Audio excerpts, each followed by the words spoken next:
Baik Ibu,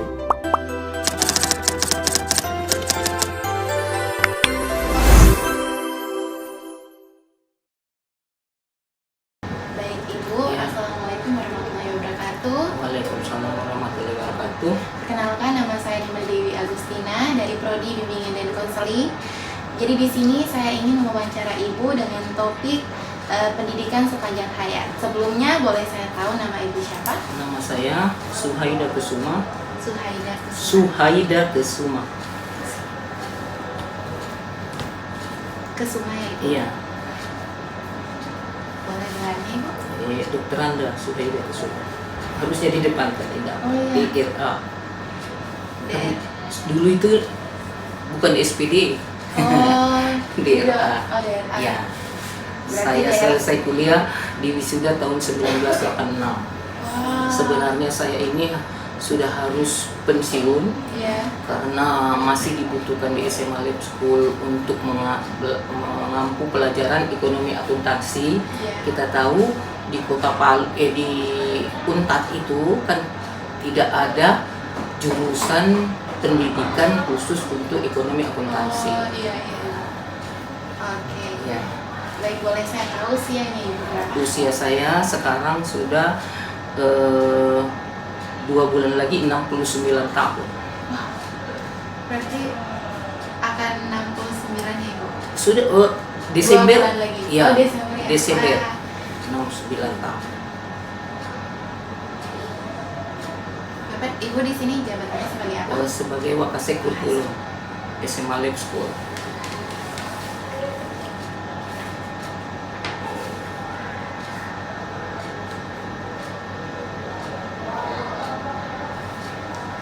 Boleh Ibu sebutkan latar belakang pendidikan? Latar belakang pendidikan, saya sarjana S1 Ekonomi Akuntansi Iya.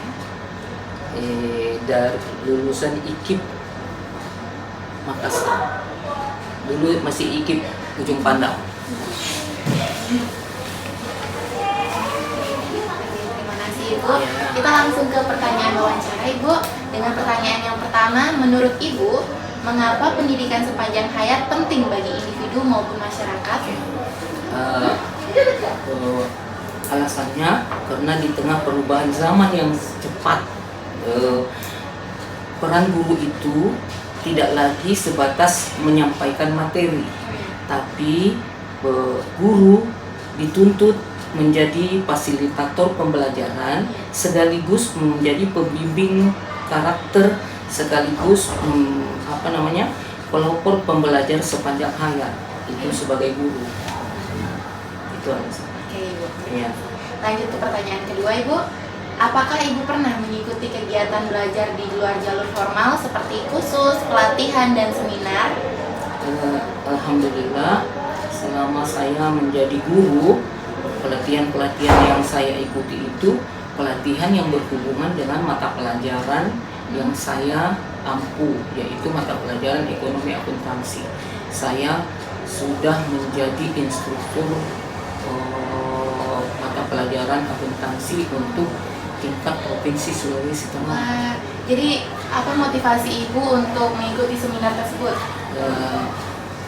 Bagi saya, setiap guru itu tadi saya katakan bukan hanya menjadi fasilitator sekarang, mengajarlah kita sesuai dengan zamannya. Iya. Karena zaman sudah berubah, kurikulum sudah berubah. Sekarang kita dengan kurikulum merdeka, jadi kita harus paham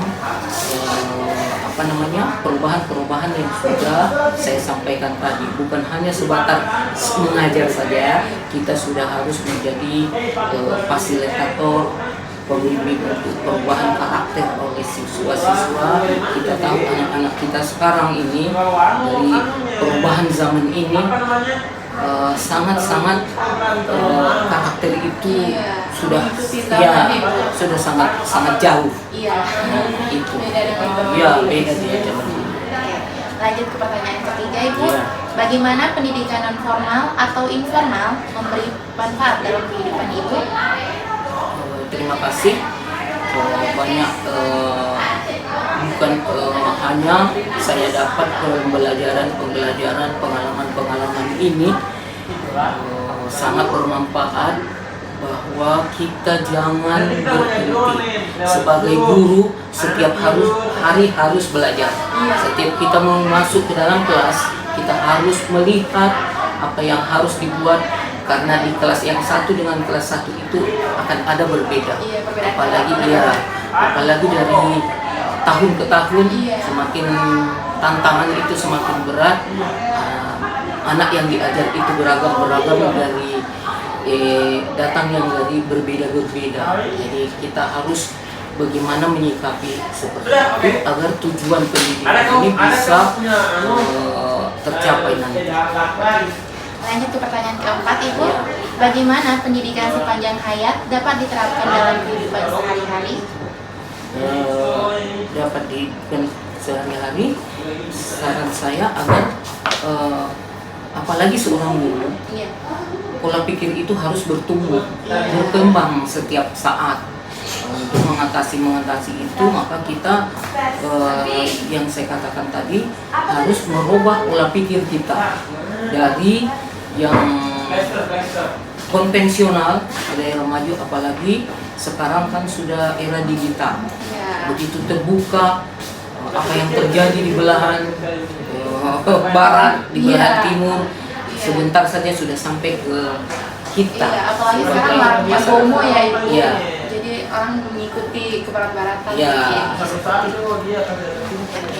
Lanjut ke pertanyaan kelima, Ibu. Apa tantangan terbesar dalam mewujudkan pendidikan sepanjang hayat di masyarakat kita saat ini? Tantangan sangat berat itu untuk lebih sabar kita merubah pola pikir untuk bertumbuh tadi, karena begitu banyak anak-anak yang dari rumah, kemungkinan karena orang tua pada sibuk. Pertama, kita seperti disampaikan oleh Pak Gubernur, mengatakan bahwa apa itu programnya cerdas. Berani cerdas, kita harus sauti, apalagi kita sebagai guru, apalagi kita di masyarakat nanti, itu tetap kita harus gaungkan pola pikir itu harus berubah, bertumbuh dengan sebaik-baiknya, tapi itu tidak semudah untuk membalik tangan. Kesabaran harus diutamakan. Untuk di SMA Lab School kami membuat program itu pertama karena dikaitkan dengan visi misi beriman dan bertakwa, supaya karakter tadi terikut, maka jam 6.50 anak-anak itu sudah harus ikut literasi keagamaan. Karena lemahnya kita ini juga di membaca, anak-anak kita ini termasuk seluruh masyarakat membaca itu yang sangat kurang literasi. Jadi kami mencoba untuk merubah itu.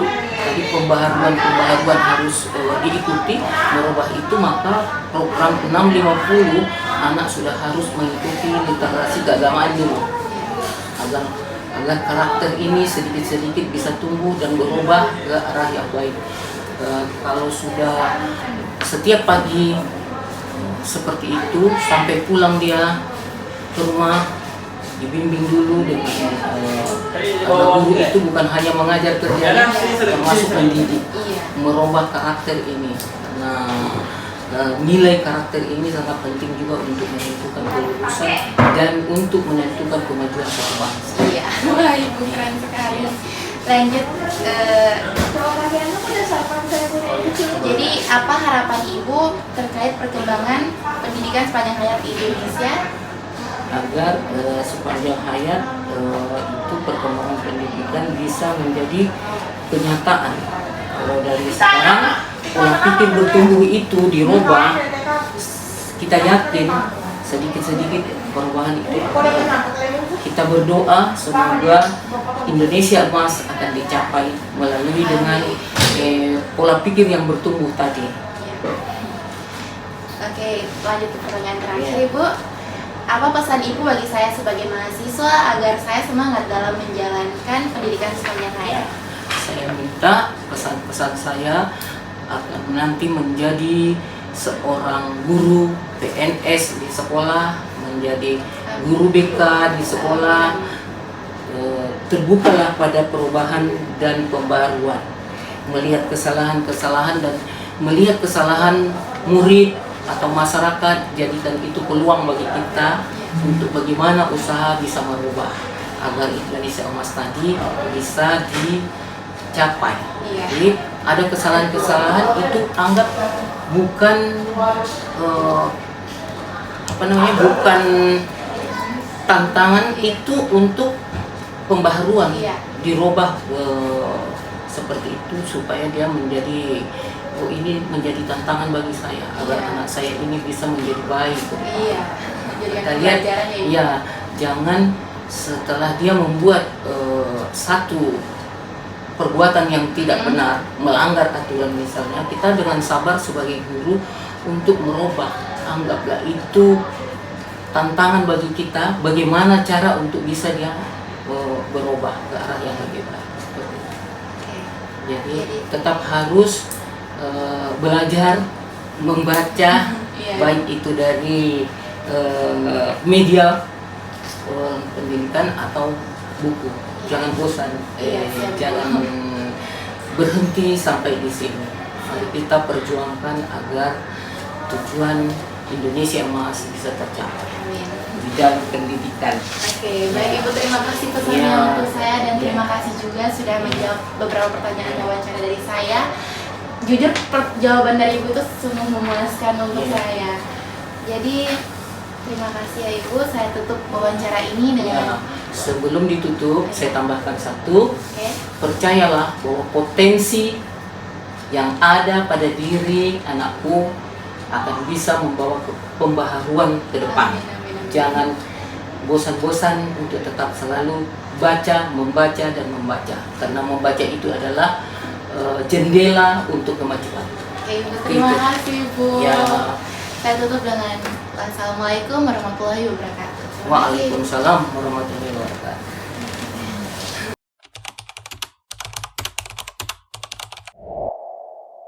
Jadi responden yang saya ambil di sini yaitu Ibu Dr. Anda Suhaida Kusuma dengan usia 69 tahun, berjenis kelamin perempuan, pekerjaan beliau sebagai Wakasek Kurikulum SMA Lab School Palu, dan latar belakang pendidikan beliau S1 jurusan Ekonomi Akuntansi IKIP di Makassar, lulus pada tahun 1986. Adapun kesimpulan yang saya ambil dari sudut pandang beliau sebagai guru yaitu guru bukan hanya sebagai fasilitator, tapi juga paham dengan perubahan-perubahan yang terjadi di era sekarang ini, serta pembimbing untuk perubahan karakter siswa. Sebagai guru, setiap hari harus belajar karena di setiap kelas pasti ada perbedaan, dan pola pikir harus selalu bertumbuh dan berkembang.